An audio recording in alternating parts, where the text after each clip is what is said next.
Hello. In this video, I explain the installation and usage of the TrixBrix track library for Bluebrick. That is a track library that helps you plan your Lego track layout with the Bluebrick software.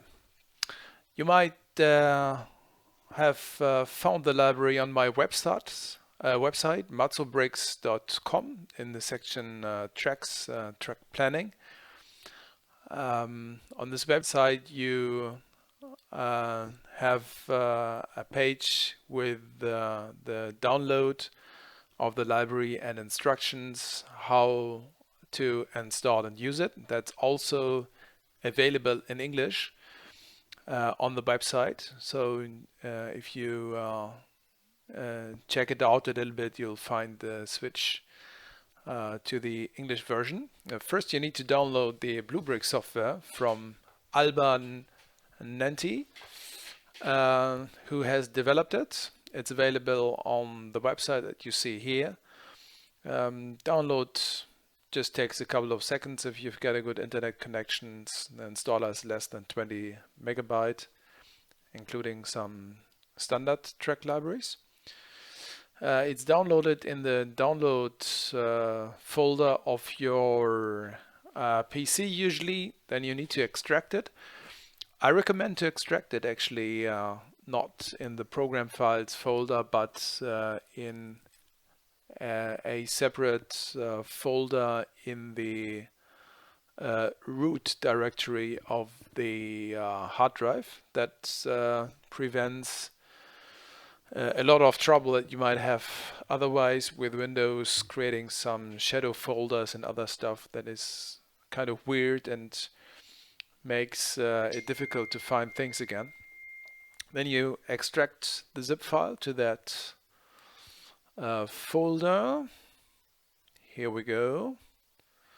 And you start the software just by clicking on the bluebrick.exe file. So that's a pretty classy way of installing and starting the software. After you started the software, it's pretty handy to attach the icon for that software on the taskbar, which I just did with a right mouse key. So let's see what we've got to do then. Next step is to download the TrixBrix track library for Bluebrick, which is available on my website, matzobricks.com, in the section tracks, track planning.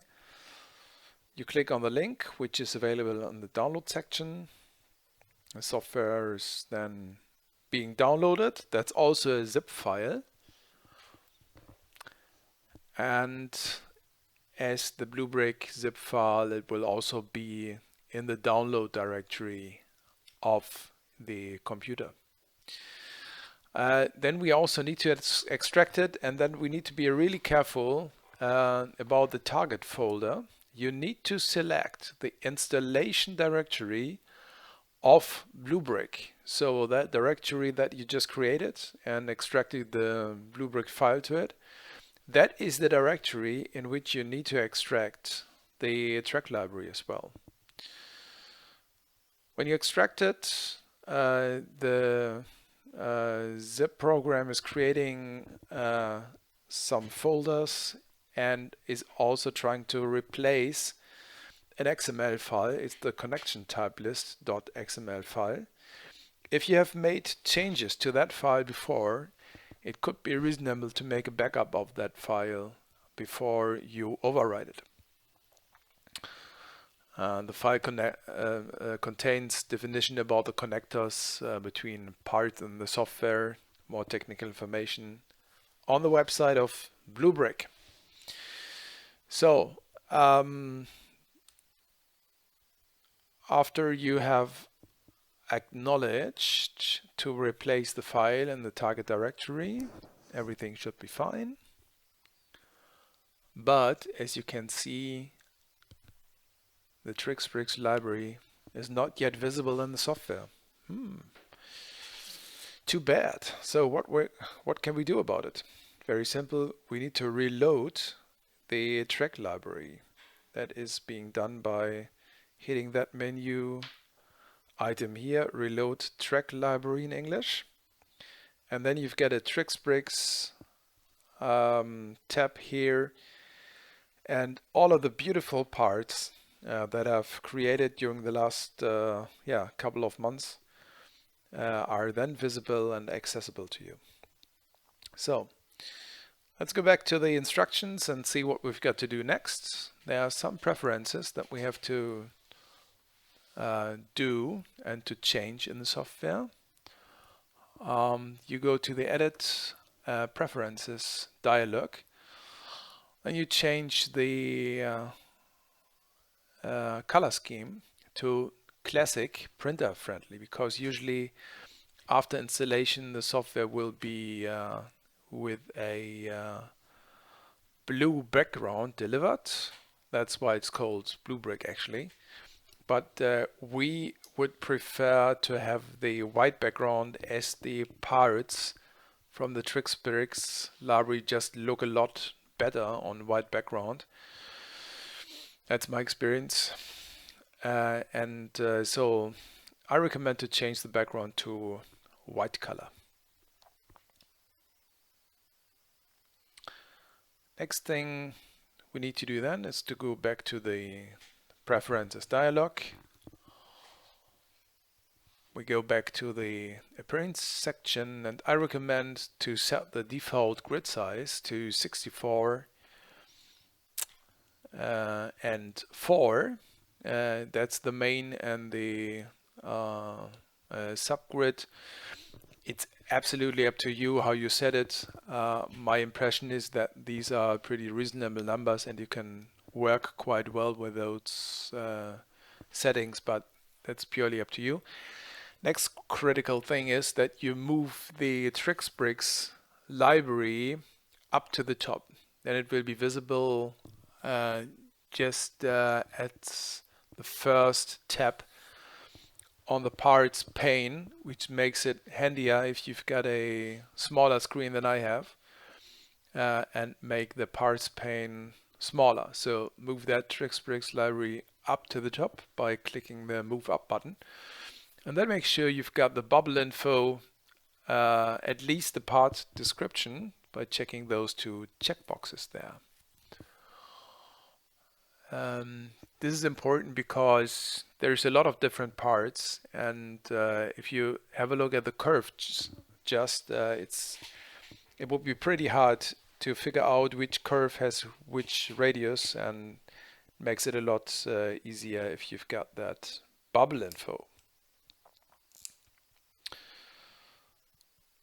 So let's restart the software again, and then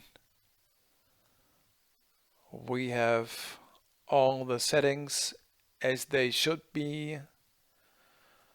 As a short summary, background to white, grid to 64 and 4, move up the TrixBrix library to the top, set the pop-up info, and then you should be fine to start to work with the TrixBrix library. So let's check what is on the list. The next item is to create your first Hello World layout. What we do is we drag actually some standard parts from Lego here onto that layout area.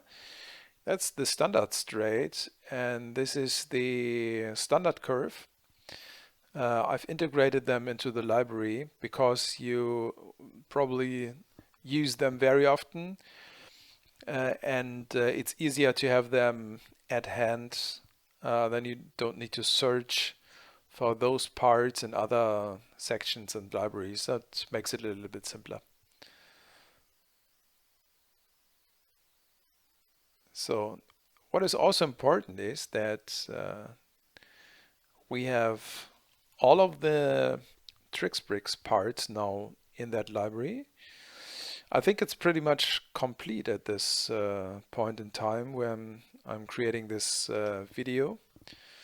So let's example, replace some of those curves with the bow section of a triple switch. I need a half curve there to fit the curves that they don't have a gap. And here we've got our first layout with TrixBrix special switches. Beautiful.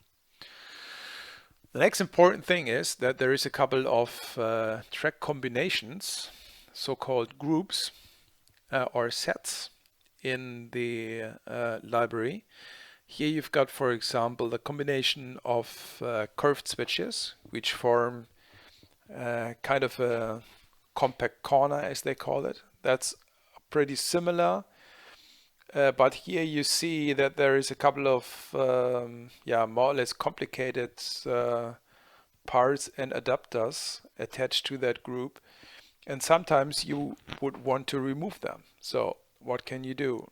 There is a function called ungroup in English, and if you select this, the group is going to be resolved, and you can move the single part of the group to any place where you want to have them.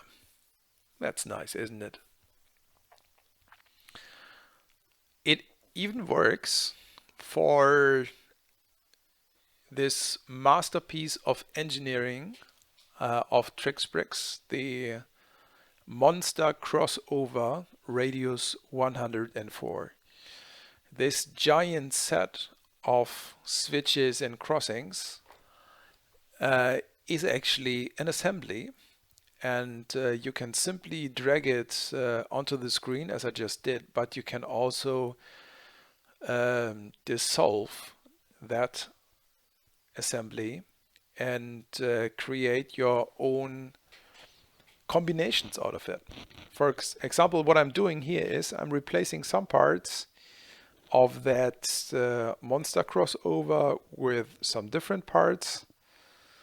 It's a little bit try and error if you're not used to it so much, but after a while you get to know which parts you need to what section of that monster crossover switch, and here you go.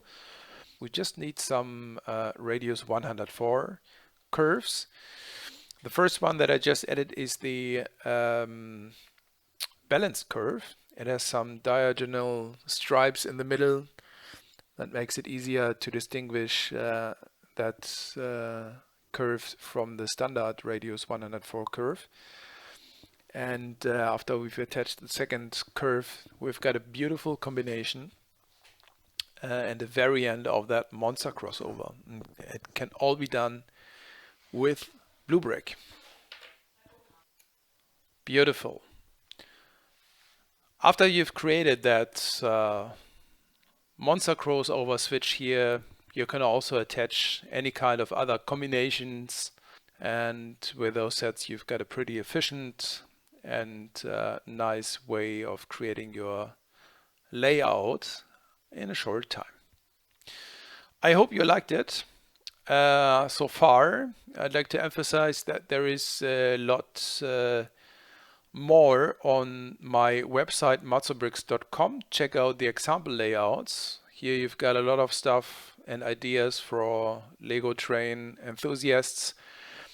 And please also check out the more scientific sketches that I have uploaded here. They explain the usage of certain TrixBrix tracks to create some geometric forms and shapes. It's pretty important that you understand this stuff, so please have a look at it and try to reap out the benefits of it, and then you should be able to create all of those nice combinations that I have here on the website uploaded: diverging tracks, crossings, parallel, train station, all that stuff. Please send me your example layouts that you have created with that track library, and the best of those I would like to publish on MatzoBrix, of course. So thanks a lot for watching, and have fun with the track library. Thank you very much.